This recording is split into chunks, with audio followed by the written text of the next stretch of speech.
AV in your ears, that's Ambush Being, giving you this audio visual down the most interesting street in the world. With my boy Steve, Fascination Street, you already know, let's get it. When you whip in the Fascination Street, what do you... This is Geoffrey Blake, and you are listening to Fascination Street Podcast with the wonderful Steve. Yeah, AV in your ears, that's Ambush Being, giving you this audio visual down the most interesting street in the world. With my boy Steve, Fascination Street, you already know, let's get it. When you whip in the Fascination Street, what do you... Welcome back, Streetwalkers. This episode is a return appearance. That's right, Geoffrey Blake, the man, the myth, the mensch. In this episode, we do not talk about his journey to becoming an actor, because we did that last time. And his first appearance came out on 7/28/2025, so go check that out so you can hear his How Did He Get There story. In this episode, we talk about some of his specific projects. We don't talk a lot about Young Guns, maybe a little bit, because that's kind of the only project we talked about the first time he was on. But we do talk about some of the directors he's worked with multiple times. We talk about some of the movies and television projects he has been part of. And some of those might surprise you. And then, of course, we talk about his passion for acting and why he feels it's his responsibility to help shepherd this younger generation of actors. Geoffrey is an actor who teaches, and it is an invitation-only sort of a situation. So we do talk about that just a little bit. And also residuals. It'd be crazy if I asked him for numbers, because I don't care about those, and I would never, ever do that. But we do talk about some of the projects that he has received the most residuals on. And so we go into a little bit of a rabbit hole about the residual process and how those work. And he tells a really funny story about a residual check that he just got from the TV show Matlock, the original one with Andy Griffith. As always, Geoffrey Blake has stories, he has adventures, he is hilarious, he's got quips, anecdotes, all the things. I love talking to Geoffrey. I'll talk to him every chance I get. We do also talk about a project he has coming up. It is his newest project that is completed filming, but not quite done with the post-production process. We talk about that, so keep your eyes and ears peeled for his newest project. And this is my second conversation with the amazingly talented and always genial Geoffrey Blake. Prepare to be fascinated. Prepare to be fascinated. Prepare to be fascinated. Good morning. What is going on, my friend? How are you? I cannot complain. You look as dapper and gentlemanly as ever. Well, thank you. Absolutely. Well, thank you for doing this, man. Of course. I enjoy doing this. You're a good podcaster, good interviewer. You're a very, very kind, and did I already say gorgeous? Man. Thank you. I will take gorgeous anytime. Good, because it probably won't be the only time I say it during this episode. All right. Are you ready? Let's go. Welcome back to Fascination Street Podcast. Geoffrey Blake, what's up, dude? Good to see you, Steve. Can't wait to go on this journey with you. It's always interesting. No, it is not. It is fascinating. True. There we go. Long adjective. There you go. Ladies and gentlemen, streetwalkers, if you will, this is a return appearance with Geoffrey Blake. His first episode came out July 28th, 2025, and we got into everything except his career. Yes, we did. We even got to Mrs. Gilliland's sugar cookies. Sure did. Listeners, we're not going to get into where he came from and how he got here and all that. You can go back to, like I said, 7/28/25 and check that out. In this episode, we're going to talk about this magnificent career. Now, I was trying to count all of the projects that you've been in, and since I only have a GED, I could not count that high. There is a lot. I am blessed for sure. There is a ton, so much stuff. And some of the things, a lot of the things are iconic and held up as the gold standard to a whole generation. Thank you for that. And so we're going to talk about some of those things, and hopefully you are going to know all the answers because this is your life.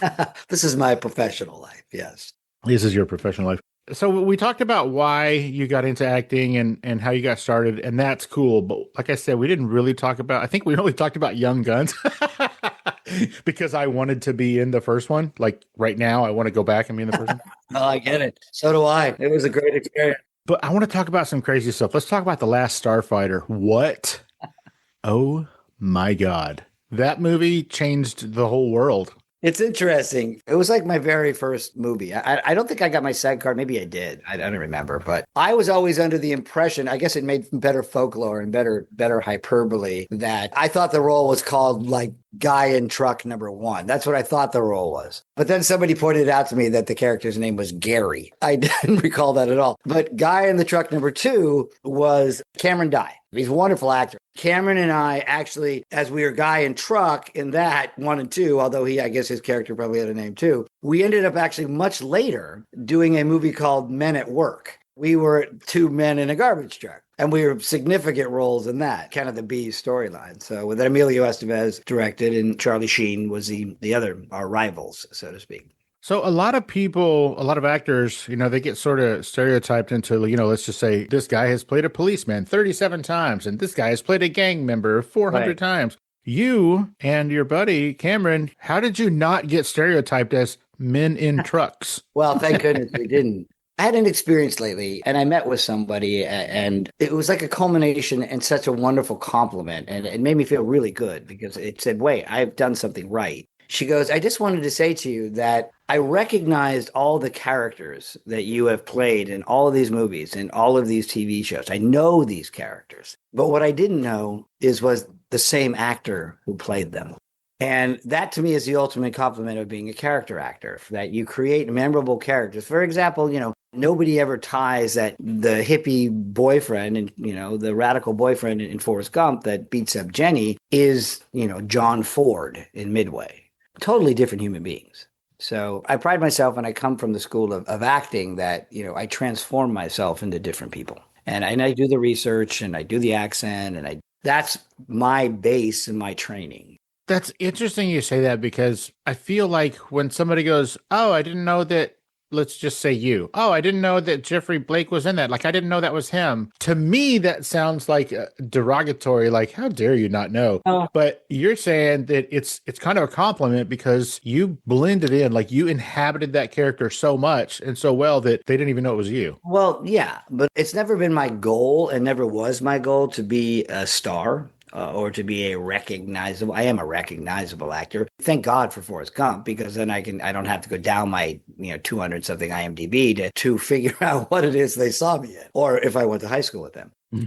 That's a big one. Do I know you? How do I know you? So, some of my favorite actors and some of the people that have been my mentors and some of the people that I look up to and admire and are maybe a generation ahead of me, those are the kind of actors I love. And those are the kind of actors that speak to me. Let's talk about when somebody first sees you. I think it was Kevin Pollak. He said, people, they'll see me at the airport and they're like, where do I know you from? Where did I see you? Right. And Kevin's answer is usually, I don't know. I wasn't with you when you saw me. Like, I have no idea. Like, I don't know where you know me from. I may steal that. And I love, I was doing something in New York. I was Godfather Harlem, I believe. And we were staying at the same place. You and Pollak? Yeah, we were staying in the same hotel. So I would be down in the lobby and we'd start talking. And that's the only time I ever really, but we had some nice conversation. John Goodman was there too. So talking about 3 character actors. Good Lord. That is a murderer's row right there. I don't understand why you would have any trouble when you're going down the list of all of the things that you've been in. You could just start from the beginning. You could just be like, and ladies and gentlemen, this is really for you, because these are just some of the very first things. Like, this is basically the beginning of Geoffrey's career. Check this out. The Last Starfighter, Secret Admirer, Young Guns, Men at Work, Critters 3, FernGully, The Last Rainforest, which is a phenomenal film, by the way. Thank you. The Pickle, Philadelphia Experiment 2, Forrest Gump, Apollo 13, Mighty Joe Young, Wag the Dog, Contact. What is happening right now? Castaway, Frost Nixon, Midway. Are you kidding me?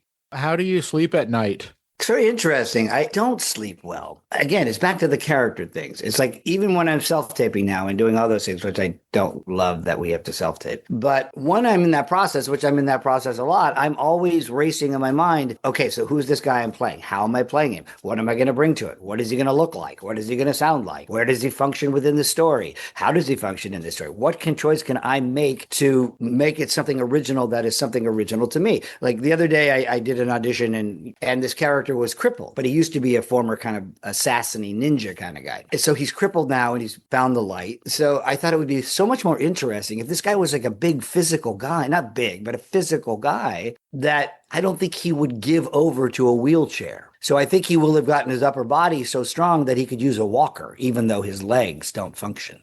So in the tape I used a walker. And that sound and that thing and the struggle to keep yourself upright, that actually spoke to the whole scene. And even in Gump, I mean, I did a ton of research on men who abuse women. Your browser history must be on a list somewhere, right?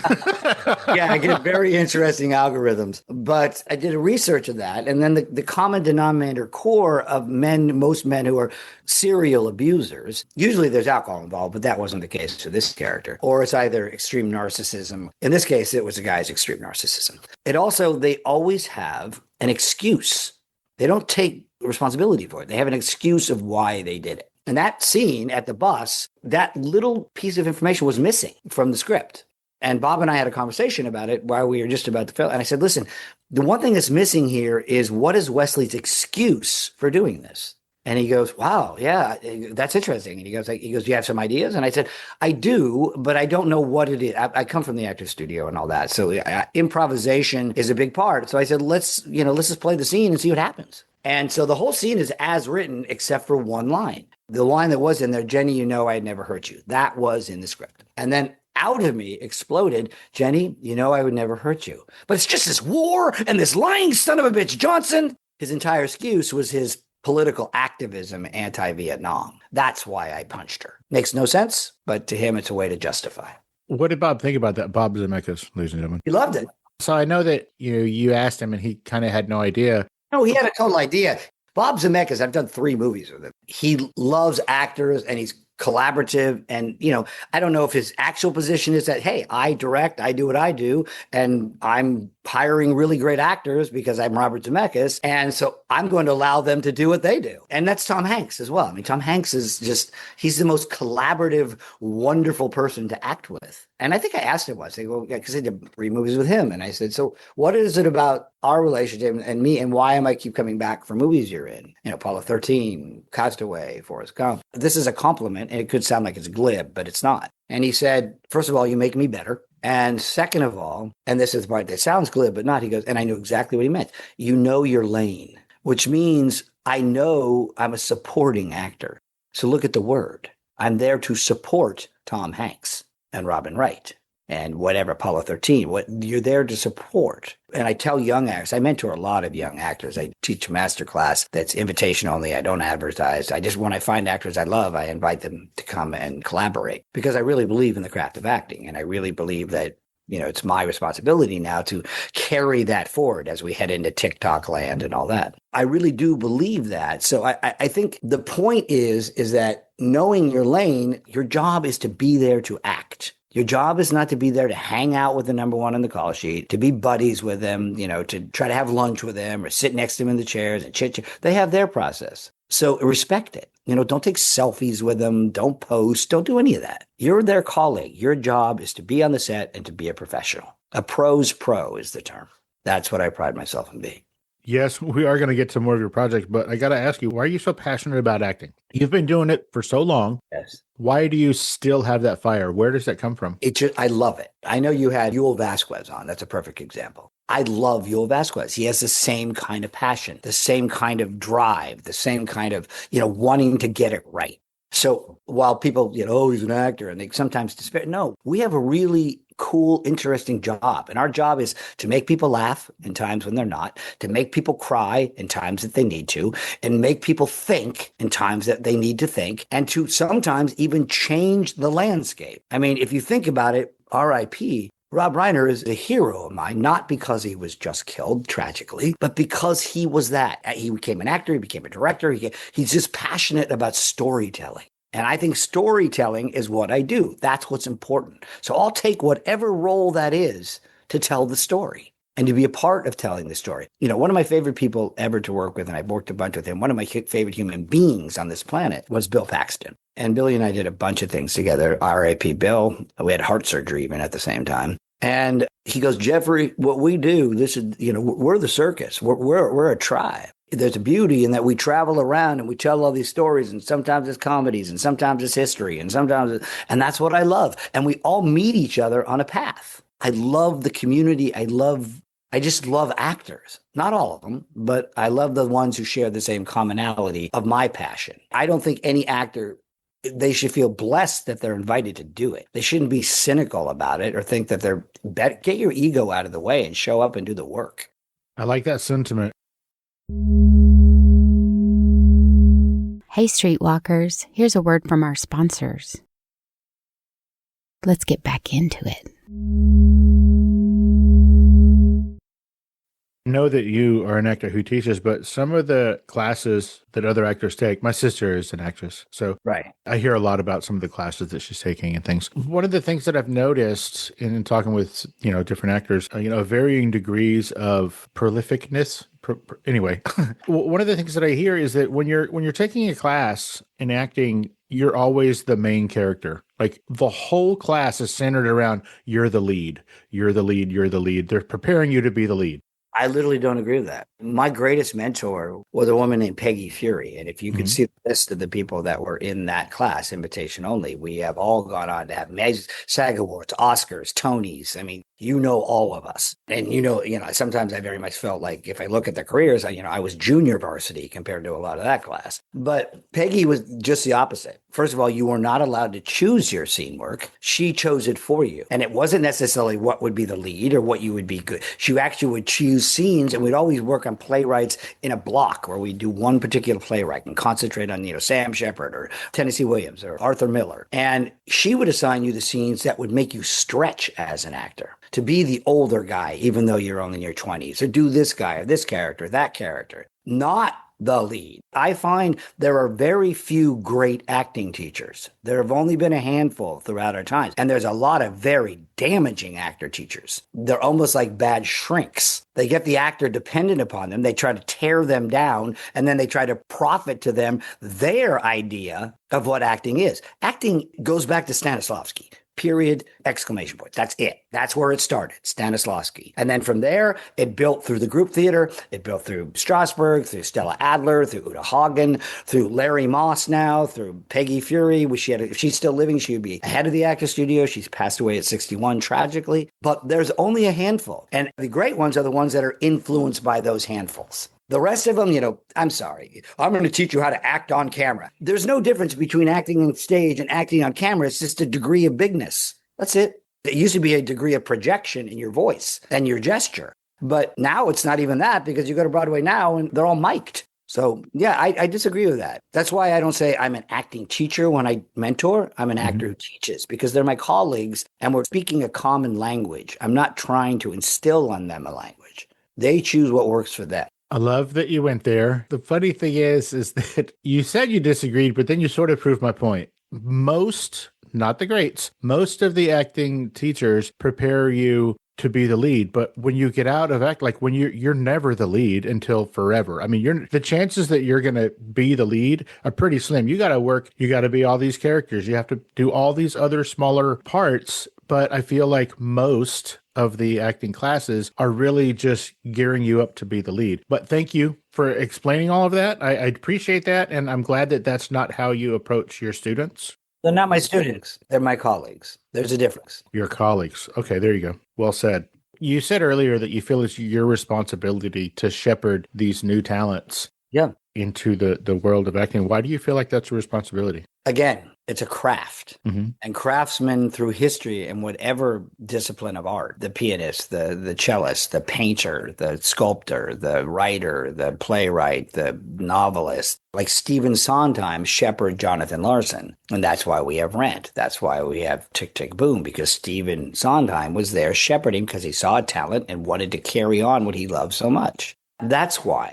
I'm not grooming anybody to be a star, because being a star, while it has its luxuries, it's also a pain in the ass. You have to concentrate so much on publicity and I mean, right now, everybody who's listening to this, if you have not seen Jessie Buckley in Hamnet, this is going to be the greatest actress. Meryl Streep can hand it over because there is a new actress now. She's an Irish actress. Both those actors. Paul Mescal as well. I saw Paul Mescal as Streetcar Named Desire in the Brooklyn Academy last year. Greatest Stanley Kowalski I've ever seen. So we have these three actually. There's four incredible Irish actors who are young now. Jessie Buckley is amazing. Paul Mescal is amazing. Andrew Scott, completely different than those two, is another amazing Irish actor. And I think we haven't even seen the best out of Colin Farrell yet either. Really? Yeah, I think I think Colin Farrell is going to even get better. He's already great, but he's going to get better and better and better. And Mescal and Buckley and Andrew Scott, watch out. They are the renaissance of amazing acting. And I will go to anything that they're in and see anything that they do. Jessie Buckley, if I'm not mistaken, she was in a movie, I think it was called Wicked Little Letters.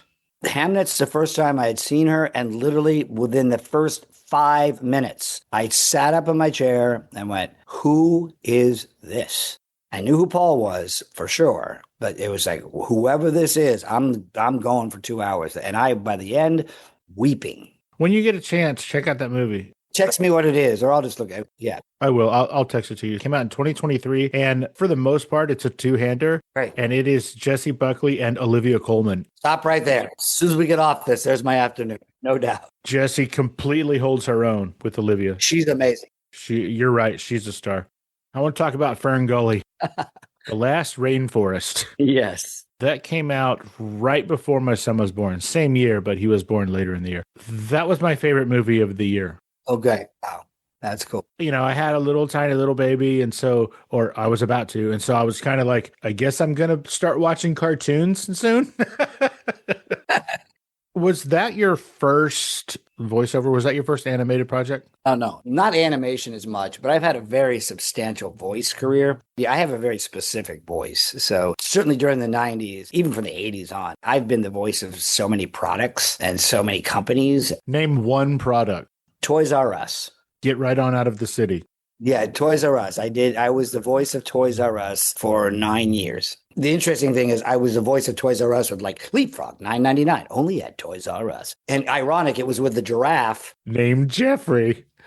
My entire childhood was tormented because that Geoffrey, when I was growing up, was like this little stuffed, ridiculous thing. And I would get abused for it. But the voice of Geoffrey in the commercials is Jim Hanks, Tom Hanks' brother.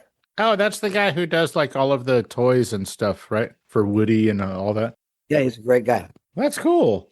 So you're just friends with all the Hankses? I would say we're friends, but I'll say it. No, I said it. You don't have to. We're not. We know each other very well. No. Y'all are friends. Tom has plenty of friends. Yeah, I would imagine. Okay, so you have done a bunch of work with and for Emilio Estevez, your friend. I am going to say friend. Yeah, he is a friend. He's a very good friend. We talk a lot. I spoke to him yesterday.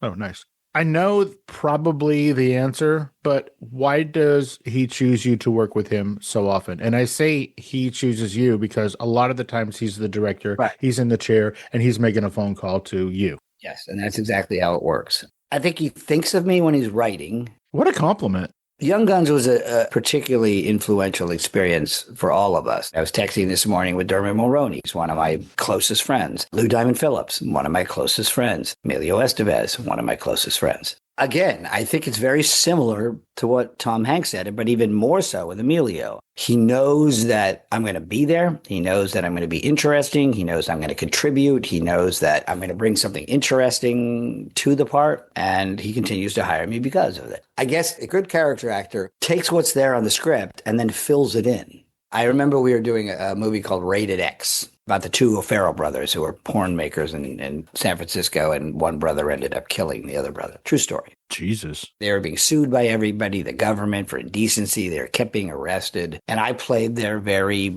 sexually ambitious, flamboyant attorney. There was just a really wonderful collaboration between Emilio. And I said, you know what? When we get to closing arguments, I don't want to do the standard thing where you're standing and you're directly talking to the jury. I just want to sit on the little rail there and just be very casual and wear my scarf and just talk to the jury as a somewhat flamboyant gay man would. Legs crossed, just very casual. Like, oh my God, so this is what happens. And, and that's what it became. And Mila goes, I love that. And the fact he doesn't have to move, it doesn't have to look like an LA Law episode. It looks like something very interesting to the time. So I'm always looking for something that's interesting. And I think that's why he hired me. So that kind of goes back to your experience on Forrest Gump, where you kind of fleshed out a little bit of the reason why you were doing the scene, right? Yeah, and it's the same in creating John Ford in Midway. Roland, I said, why me? Because, I saw 1,000 people for John Ford. And one thing John Ford had that he always had, if you look at the archives and you study it, which I did before the audition, he always either had a cigar or a pipe, always. And he used the pipe as kind of a viewfinder. He would use it to move around and look at things. And he had a very specific accent. Irish parents of direct Irish descent, but also not Boston, but Maine. And Maine has a very, very seaboard. So you take Irish on top of that. And he had a very raspy voice because he smoked cigars, pipes, and drank a lot of whiskey. So I went and listened to him in documentaries and things. And then Roland said, you walked into the room, you were John Ford on camera. You were. And guess what? You were the only actor of all those actors at the audition who had a pipe. And that's something you brought with you? Yes. I'm not saying I'm a great actor, but great acting is based in the details. It's based in the specific. You're not doing service to any part, how little, small it is, if you're general. You need to be specific. I did a tiny little movie, and I can always tell by the generation, this tiny little Disney movie called Brink. It's basically Karate Kid on rollerblades. And to this day, there's not a day that goes by that I'm not Jimmy. Yeah, Jimmy. That's all they yell out. Or come up, hey, you're Jimmy, right? I grew up with that. I saw it 27 times. I still watch it. And who knew? I did the movie as a favor to this guy, young guy who was directing it. And the main reason I did is because I was living in Venice at the time and I could walk to the set. But again, very specific. Blue glasses, blue sea, things that just stand out that you remember. My son is one of those people. There you go. When you were on the first time last year, he goes, holy shit, it's Jimmy from Brink. And I go, huh, okay, sure. But he's also, and he was like, yeah. But holy shit, it's Jimmy from Brink. Right. I just finished this movie called Bound for Glory. And it's these two young brothers that wrote this movie, kind of autobiographical about their life. These two Eurasian kids. And it's all about being Eurasian and their acting life. And I play this very abusive father. I saw a rough cut of it at the Soho House screening room just 2 days ago. The first thing, all these young actors, they're probably on their late 20s, early 30s. Two of them came, you're Jimmy. I just have to, it's just like, oh, okay. Yeah, I can tell you how old you are. Is there a Brink con? Are there cons you can go to for Brink? Yeah, no, I do a lot of the cons. At cons, that is a very consistent thing that comes up when I'm sitting at that table. What is the most common thing that people come up to you at a con specifically? What's the most common thing they come up to you about? Kind of what you would think. Brink, Forrest Gump, Contact. And also, I played a guy named Arjun on Star Trek. Deep Space Nine? And it's a very memorable episode. I was reunited with my high school girlfriend character from Paper Dolls, Terry Farrell. It was a series I did on ABC. So Arjun and Terry's character, Dax, we were the whole episode. Star Trek people, they kind of started the convention thing, so they come out a lot. Are you coming to SpaceCon San Antonio in July? Maybe I will. You go to the guy who runs it, have him invite me. Yeah, I should figure out who runs it because, we could get you and Spencer. Yeah. Clint Howard. We get all y'all. Yeah, that'd be great. Allie Walker. We could bring everybody. I know all those people. We could all have a table together. I spent New Year's Eve with Spencer, actually. Oh, that's kick-ass. Hey, Streetwalkers, here's a word from our sponsors. Let's get back into it. Okay, I'm going to talk about a weird one. Yeah. You did, I think, between 4 and 7 episodes of a TV show called Renegade. I think I did more than that, but yeah. Do you think so? Maybe I'm wrong. I think there's a lot that are not listed. I did a lot of Renegades. Yeah. Nice. Tell me about working with the great Lorenzo Lamas. Remember one time I did Gump while I was doing Renegade. You must have got the bins going from that set to that set. No, Renegade was just pure popcorn fun. It was created for me by Stephen J. Cannell, and he actually acted in it. Wait, that role was created for you by Stephen J. Cannell? Yeah, I had done so many things for Cannell. Holy moly. Yeah, and he's in it. He plays Dutch Dixon. I had been in so many of his shows. Was Hunter his? Yeah, it was his. There's a lot of between Stephen Cannell and Stephen Bochco. I've been in a ton of things. I was that close to being the Johnny Depp character in 21 Jump Street. Wow. No, but they went a different direction. They actually hired a guy named Jeff Yeager first, and then they didn't like what he did in the pilot, and then Johnny became available, and they hired Johnny. But the creator, Patrick, he had envisioned me as a Sean Penn kind of character who became different people every episode. And the network thought a really handsome, really teen idolish kind of guy would be better than the girls would swoon rather than be frightened. So that's how that came about. Steven called me up personally and said, will you come do this? But the one story I do remember, I just finished Gump, and maybe it isn't coming out. I don't even know that. I don't know the chronology of it, but he's a lovable guy.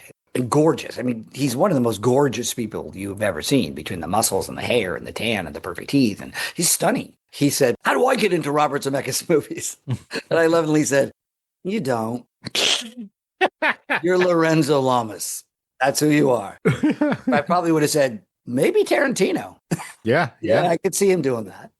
Yeah, for sure. As an aside, I'm going to bleep out the name, but I had a guest on the show a couple of times who was on a few episodes of Renegade. And when I said, hey, tell me about your experience, she said, well, at the end of my second episode or whatever, like as a wrap gift, Lorenzo Lamas gave me his gun. And I go, what? I mean, like the prop, she goes, no, like it was a gift from Lorenzo Lamas, gave me his gun. And I was like, do you still have it? And she goes, yeah, it's not the kind of thing you just get rid of. But also, I don't know where that gun was before I got it. So it's locked in a box somewhere.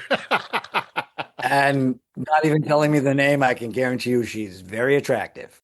As a matter of fact, that's the truth. It is absolutely gorgeous. And even still. While I was shooting one of the seasons, he was divorcing his wife, who was the other star of the show, because he was marrying and having an affair with one of the extras. So, extra, divorce all about it. Extra, divorce all about it. That's very funny. Briscoe County Jr. How does something like that happen across your radar? Is this just an audition, or did you get a phone call again? Probably auditioned for it, but it was pretty quick. You know, I was a young gun. I'd already done Westerns. I'd worked for that producer and that writer a lot. I'm sure it was an audition, but that was a fun show to work on. How many times have you played a character named Geoffrey, no matter how it's spelled? Well, certainly 21 Jump Street. That was my consolation prize, was the first episode, and he created Geoffrey for me. I like that you said consolation prize. That's so funny. It was the consolation prize. It was, the runner-up. It was a medal instead of the trophy. Yeah, it was a silver medal. So I know that one. Has there been other ones? I don't know. I'm asking you, man. I don't think so. I think that was the one. Jeffrey Stone. There's some guy on Instagram that constantly tags me. He uses quotes from that character. I always go, okay, what was that from? It's always Jeffrey Stone. So he knows every line from 21 Jump Street. It's the very first episode after the pilot. Oh, really? In my household, that's the episode that makes us decide whether or not we're going to continue with the show. So like we kind of have a rule, like we watch the pilot and then one more. That's smart. Because the pilot is always sort of, that's laying the groundwork. That's introducing the characters, the plot, whatever. And then if the second one doesn't grab us, because that's when the story really hits. Right, true. Then we move on. I think I'm probably that way too. Good. I know you've worked with every director we've ever heard of. True. And you've worked with them a lot. True. Like you're the kind of guy who gets a second phone call. You get a second date. Yeah, I say that, again, how I know I'm doing this right is not how many times I've been hired, a ton. It's how many times I've been rehired. That, to me, is a benchmark for that I'm doing something right. Yeah. It's how many second dates have you been on? Exactly. Yeah, exactly. Let's talk about Contact. Yes, please. I'm very proud of that movie. I think you should be. Yeah. This is going to sound ridiculous to a lot of people, but I had a lot going on at that time. Contact was the first time I had ever seen or heard of Matthew McConaughey. Yep. I don't know if it's because it's such a good movie or because it hit me at that right time in my life. That movie exploded my brain. And Matthew wasn't originally cast in that part. It was actually Aidan Quinn because studio was running out of options that he owed them from the movie that made him a star, the lawyer movie. The Lincoln Lawyer or whatever? One that was even more famous than that. Not To Kill a Mockingbird, but I understand what you're saying. Yeah, you know what I'm talking about, Yeah. that one. He was wonderful. I've done a couple movies with Matthew. Another Texas boy. Boy, you like to hang out with the Texas boys, don't you? Yeah, Billy and him both. But Matthew definitely imbues Texas more than anybody. And Tommy, right? Your boy Tommy, he's a Texas dude. Yeah, he is. I'm going to see him in a couple of weeks. See Thomas Howell, ladies and gentlemen. He was the best man at my wedding. I think you told that story last time that you tell your kids, like you took them to see The Outsiders. Outsiders on Broadway. Yeah. And you said, hey, you know, that pony boy, that was the best man at our wedding. And they were like, get out of here. Stay gold. Stay gold. That would have been amazing if that's how he ended the toast. Yep. So tell me about your experience on Contact. Who directed that film? You know who directed that film. What? Robert Zemeckis. Oh, okay, cool. Yeah. Another second date. Yeah. And it was the second date, actually. So what was your experience on that film? For me, it blew my brain. It was so wonderful. Max Martini played the other guy that was with her a lot. We are the two of her support system, her being Jodie Foster. And Bob actually gave me the choice of which one I wanted to play. Oh, yeah? Did I want to play the hippie wild hair guy or did I want to play the more preppy, more this guy? And I said, well, I already did the hippie wild hair guy for you. So I actually come from that preppy world. You know, my parents are Swarthmore University. So I understand that world and I never got to play it before. Actually, in GQ magazine, that character, they did a whole, that it was kind of an iconic symbol of being preppy. And that I will take contributed to. I created that look with Joanne Johnson, who was also the costume designer on Gump. And we created this character that not only did I want the pink and the pastel striped shirt, you know, that was part of that. I said, I want to create a patchwork, different color stripes on each panel of the shirt. She goes, that's a genius. And so we did that. We created the Bermuda shorts. We created the Panama hat. And then again, I said something about pipes. But pipes, to me, are the ultimate of preppyism. It's the ultimate of East Coast intellectualism in society. So I said I would like to have a pipe. And then Bob came with, we can't use the pipe, Geoffrey, because it's a federal facility and you can't smoke in federal facilities. I go, even more interesting, it's a pacifier for him and he'll have the pipe and he'll never smoke it while he's inside. I love it. Yeah. Who's the director that you have done the most work with? Emilio, but yeah, and Bob. I had a nice run there where for all three of them, I would go Emilio, Zemeckis, Howard, Zemeckis, Emilio. I mean, it was literally a whole 5 or 6 or 7 year run of employment with those. Yeah, ladies and gentlemen, we're talking about Ron Howard. Ron Howard, Robert Zemeckis, Emilio Estevez. Who do you look up to nowadays in the acting world? Like, not who are you like trying to emulate or be? Who are my idols and who are my present? I have both. My idols, I'll always look to people that I feel I could embody. Coming up as a young actor, I had great admiration. First of all, everybody has great admiration for Robert Duvall. Everybody has great admiration for Gene Hackman. But then the next generation just above me, Kevin Kline, William Hurt, Jeff Daniels, Jeff Bridges. And those are all what? Tall, waspy guys who play great characters. All of them are great on stage and great in film. I could say, like, I freaking loved Raul Julia. I freaking love Benicio del Toro. I'm not Hispanic. I would never play that part. So they're not something I look to achieve because there's no way I can. I love it. I admire them, but that's not something that I could model. So those are my icons. Bryan Cranston right now. He's somebody I think is doing incredible work. Isn't he on Broadway right now? No, he's in London. He's doing...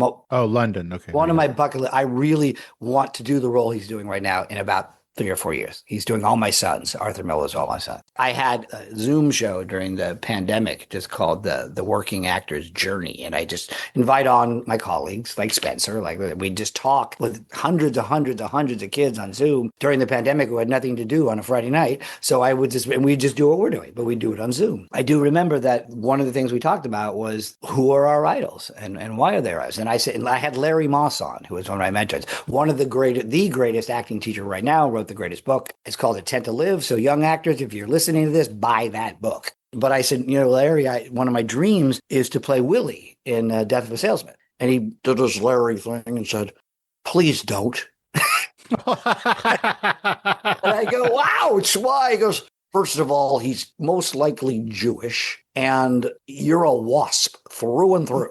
So please do All My Sons. It's just as iconic of a role. That is hilarious. Yeah, and I said, well, I'm going to take your advice. I'll call Cranston and see if I can get you to go over there and take his place. Cranston is wonderful. I did a Ford commercial with him. That's the only time I've ever worked with him. I have never worked with him, so you got me there. I didn't really get to know him, but he's a good friend of Spencer's, actually. Oh, yeah, that's right. Yeah. What is your favorite of your roles? If somebody said, hey, what should I go watch? We just talked about it. Contact. Yeah, that's one of your favorites. I mean, obviously Young Guns, but that's more about the experience. Young Guns is great. I have great admiration for it. I was young. I hear I'm good in the movie. But Contact was just another level of intellectualism of, Jodie Foster is a genius and she's just so wonderful to work with. And it was just such a sprawling story and an interesting, iconic movie that a lot of people haven't ever seen. I mean, it's not for everyone, but I think it was way before its time. I think so, too. I think that's why it blew my mind because I was just like, what is happening right now? Yeah. Holy moly. And I quote it all the time. There's one quote that I always use from that movie, and that is the first rule of government spending. Why buy one when you can buy two at twice the price? I love that so much. Exactly. And how prolific is that in the times we're in? It's so amazing. What is the pickle? Okay. The pickle. So one of my great idols was the director Paul Mazursky. And so I had the opportunity to do a movie called The Pickle with Paul Mazursky, and it was a gigantic flop. It was about a director whose career was failing. Danny Aiello, at the height of Danny Aielloism, with Spike and Do the Right Thing and all that, was playing a ranting, raving New York Paul Mazursky. So he wasn't acting. Yeah, New York director, directed by a ranting, raving New York director. That career was failing, so he has to take this movie that he doesn't want to do for the studio called The Pickle. And The Pickle, it's a teen movie, and it's about these two teenagers who build a spaceship to go to space. They're both farmer kids, and they make it a gigantic pickle to fly to space. And they go fly to space, and they're greeted by these people in space. Isabella Rossellini is this girl dressed in black spandex. And so Allie and I played the young teenage farmer pickle nuts. Gee, I wonder why it wasn't a big hit. Allie? Allie Sheedy. Oh, Allie Sheedy. Get out of here. Yeah, that was the height of Brat Packism. So I've always said I was Brat Pack adjacent. So that's what The Pickle was. We shot it at the Plaza in New York. That was our dressing rooms. I stayed at the Plaza in New York. And the most memorable thing from The Pickle, this is memorable. This is iconic. I was standing out in front of that fountain, that area. We were shooting there. That was one of our sets. And I got to meet the Dalai Lama. The real one? Real one. So the Dalai Lama came by the set to say hello to Paul Mazursky, and he was with Richard Gere. Get out of the city. Nope. Richard Gere, the Dalai Lama, in front of the Plaza. Yeah, I'm writing a book right now about my life. Actually, I'm going to collaborate with this Australian historian. Oh, you definitely should write a book, for sure. That will be in there. We already have the title. It's called No, I'm the Other Guy. I'm going to do everything I can to get Alan Ruck to write the foreword. Oh, I love that. I love that when you told that story, you didn't say, I met Richard Gere. I love that your touchstone was, I met the Dalai Lama. Like, what? Right. Well, I've met Richard Gere before. Sure. But I hadn't at that point, actually. I think that was, and Richard Gere is really good friends with Jodie Foster. The Dalai Lama. Did you talk to him? Oh, just hello, bowed ceremoniously with his flowing robes. And you're in the presence of such spirituality. I'm a highly spiritual person. Like, this is late for me. I wake up at 4:44 in the morning every day. There's a reason for that. It's a spiritual number. And I wake up at 4:44. I do about 3 different meditations that connects me in the world. I tell, the family, this is my space until like 7 a.m. Do not come here. Until 7? Wow. Yeah. It's 2.5 hours of what's called mindful meditation practice. Do you do this on the beach? I do during the summer, maybe, but no, there's a lot. I listen to a lot of things. And the beach that's my other ritual. I'm very into what I call beach art. And every day I go to sunset and I take different landscapes and different pictures of different things that catch my eye. And I like to also take a video standing at the shoreline of the sunset going down. I don't talk, or I just video it for like 30 seconds or a minute of just the meditative of the waves coming in as the sun going down. That's beautiful. And that's how you end your day? Yep. It sounds like the serene life that we all strive for. It's just the opposite. It is, but it's really a place it's just really, I like routine. So it just recently really developed. So I have to say, to me right now, it is the answer and the antidote to all the violence and everything that's happening in this world. Because I could easily get up in the morning and I could easily go yell at people on threads, and I could, because they certainly yell at me.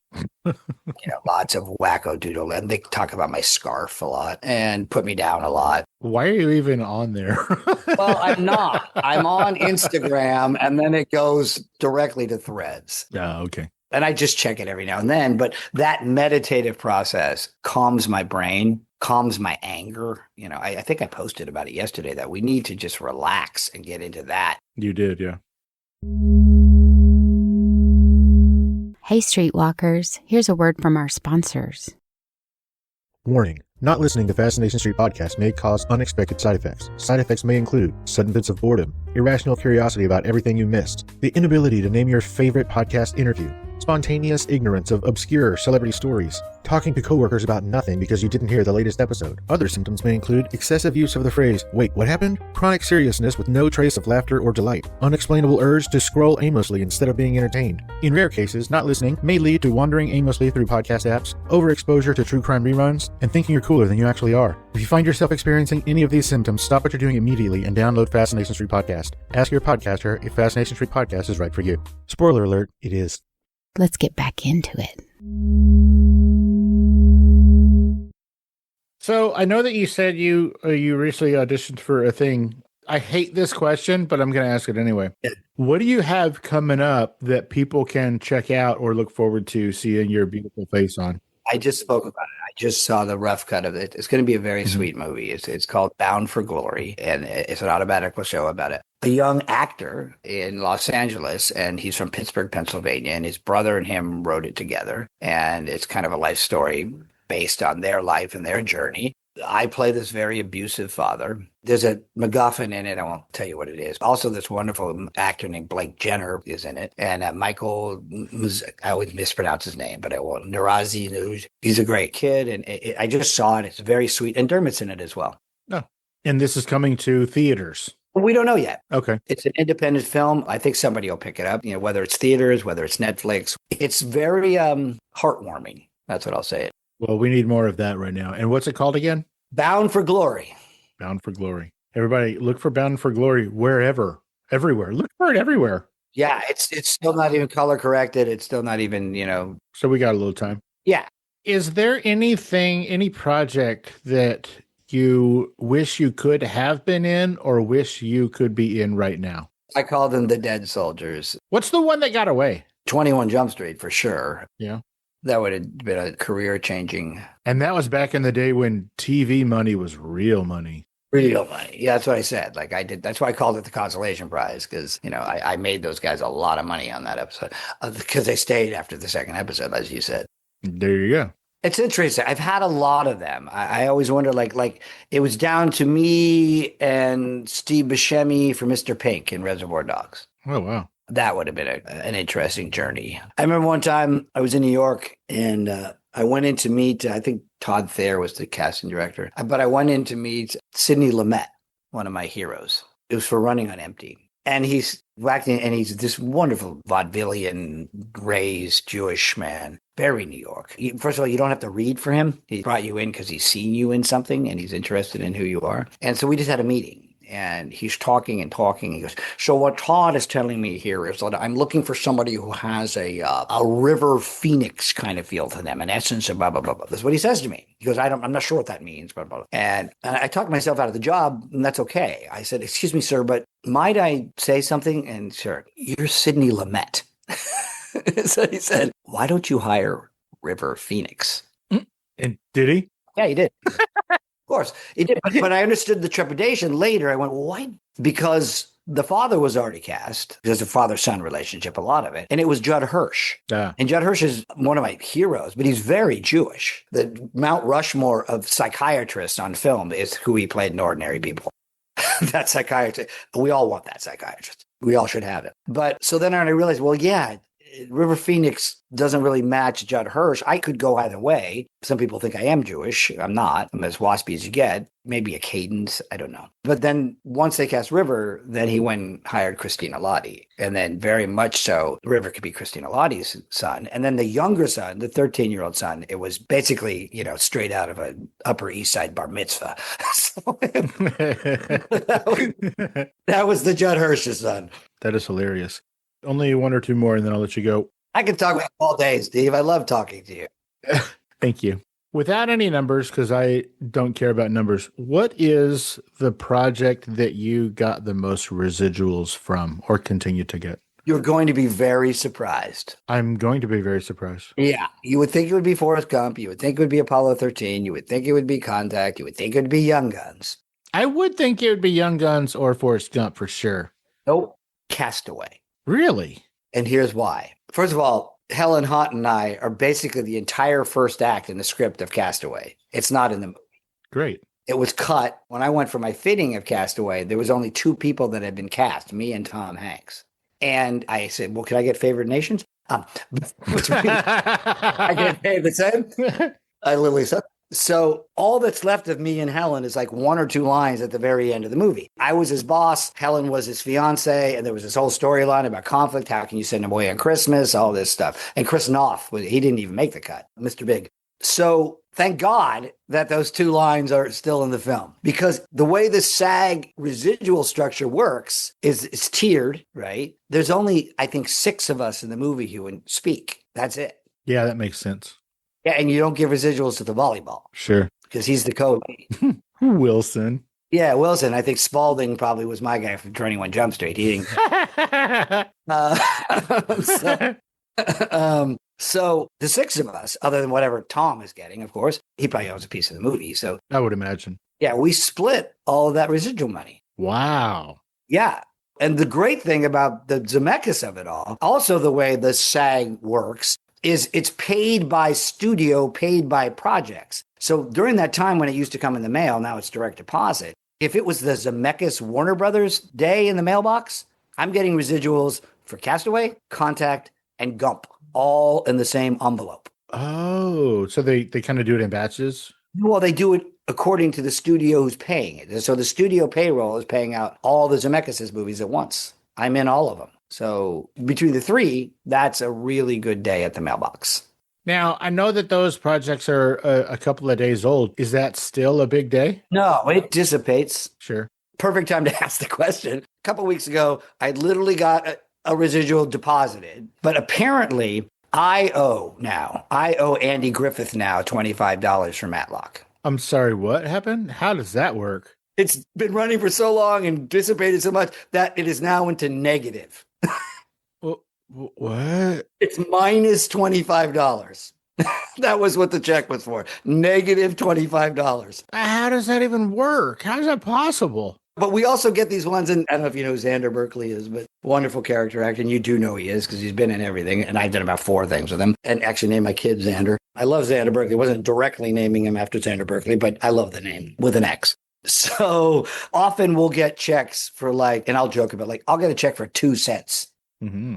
And then you say, I love that one. I take I ask for a copy of it. I go and get a copy of it on the SAG portal. Just so I say, could I get your 2 cents? Let me give you my 2 cents. Back in the day when they mailed them, they still do to most people. But if you're going to mail it out and the stamp is more expensive than the check, just take that money and put it into a fund for actors who need it. So if there's a time like a strike happens or one of those things, you have funds that you can help our fellow actors with. Yeah, there should be a level, maybe $5, whatever it is. There should be, like a bar and everything, after that. There was. Oh, there was. But there actually, back in the day, there was actually a bar called Residuals. Residuals, yes. And you could go there and take your under $5 check and they give you a free drink. I love that. As we talked about earlier, so did I used to. Sadly, for some strange reason, they went out of business. Yeah. Can't imagine why. It's a neat trick, but it's a terrible business model. It's the all-you-eat shrimp that killed Red Lobster as well. So, ladies and gentlemen, Xander Berkeley, you know him as the guy who should play the biography of Greg Popovich. Yeah, Holy for sure. moly. Yeah, He totally he's should. also looking a lot like Oliver Reed now, or no, Alec Guinness actually is what he. Alec Guinness. There you go. Yeah, Alec Guinness. Blah, blah, blah, blah. Okay, cool. I think we're done here for this time. You know what's cool though? What's that? You are such a dope fool that I'm going to ask you to come back yet a third time. I will come here anytime, dude. I met you through Yule, so that you already had, kudos. You already had, bona fides, so to speak. I do two of you consistently. There's another kid, and I just love his energy. There's a kid named Reza called Reza Riffs. And what I love about him is he's a stand-up comic, but he's autistic. Oh, really? Yeah. Check him out. He's just really interesting to talk to because he has such an interesting approach to the world. Oh, I can't wait to check it out. Because of his Asperger's or his autism, his questions sometimes come from left field, and they're always really interesting. That's cool. Yeah. But like even the other day, he said to me, he goes, I see that Cusack, who's his hero from Say Anything, is on Cameo. And he goes, I would love to have him on the show. And I know John a little bit. And I said, just ask him. He may do it. Because you're so interesting, so different. I think he probably would find you interesting. So yeah, I say I'm an autistic podcaster, and he did it. He just recorded it. Oh, really? It happened? Yeah. Oh, wow. Wow, that's really cool. People would always ask me when I did the working actor's journey thing, like people would ask, how did you get so-and-so on your show? And I said, I asked. That's the answer, right? Like I'm coming up on 500 episodes and people ask me all the time, like, how did you get this person? How did you get that person? How did you, oh my gosh. And I'm just like, I asked. I ask a lot of people. Yeah. And a lot of them say no. A lot of them don't say anything at all, which is fine. Yeah. I don't have a publicist. I've never had a publicist. So a lot of these people are probably asking publicists and probably saying no. And interesting, I did a wonderful night of Broadway stars, mostly musical Broadway stars. And it was curated by a guy who's very respected, Lee Wilkoff, who played the original Little Shop of Horrors guy. Oh, okay. He got a Tony nomination for it. And so Lee got all of his musical theater royalty to come on and do a panel. We had like 10 of them. We had Tonys. We had massive Tonys. Wow. There was great actors. And the only person who turned me down and turned Lee down was Patti LuPone. Oh, Wait, I did a series with Patti LuPone. She's the only one I actually knew. She's the only one that when we were shooting in Life, it was about the kid with Down syndrome, whatever it was called. Life goes on. Life goes on. See, it went great, but that's a perfect example. There you go. When I first started doing this, my impression of publicists were they were hockey goalies trying to keep people away from their clients. Right. I don't think I dealt with a publicist for like the first 3 years I was doing this because the first few that I reached out to, they just told me to fuck off. And so I was like, okay, well, I'm going to stay away from those. So I always went to the people directly. Example is Razor Riffs, right? That show. I think he met me because of the Young Guns obsession, and he was dying to have Dermot Mulroney on. And again, he got the same thing. I talked to the publicist. I did all this. No. I said, done. I will call him right now. Love it. And he did. He came on and had a great time. I jumped on while they were on there. Ah, how cool is that? Yeah. All right. Geoffrey Blake. Oh my gosh. Thank you so much for coming back and hanging out and letting us get to know you just a little bit more on Fascination Street, man. I super appreciate it. Steve, you're great. And I would come back again, which I think we'll do. I love talking about acting. I love talking about the amazing, blessed journey I've had. I know I'm blessed, and I don't take it for granted at all. And I think actors should be gratitude, and they should live in a humbled life and be just fortunate to know that they get to do what a lot of people want to do. Well, yeah. You are amazing. You're, as we say in the not Jewish community, you're a mensch. No, you can say it. I'm not Jewish. I use mensch all the time. I'm not Jewish, and I also use mensch all the time. Sometimes the perfect word is mensch. And then for people who complain about things that we just talked about, quit kvetching. Okay? So it's the same. There's certain Hebrew words that are just the absolutely perfect word. Yeah, sometimes there's just not a word in the American English language. Great guy. Mensch. Geoffrey Blake, you're a mensch. Thank you again, and we will definitely do this again, my man. You are the bee's knees. I can't. Bee's knees. Love that. 50s. Can't wait to hear it. And it's really cool. Thanks, buddy. So you're cool. Really enjoy. You're the best. All right. Love you, buddy. Bye, man. Have a good weekend. It's great. Thanks. Bye-bye. Bye.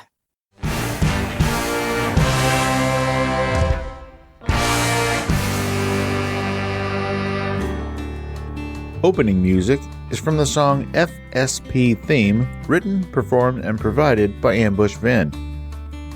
Closing music is from the song Kosh, written, performed, and provided with the blessings of Kosh Mojo himself. If you like the show, tell a friend.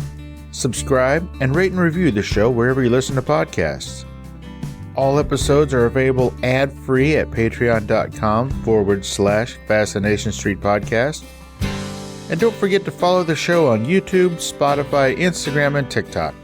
And again, thanks for listening.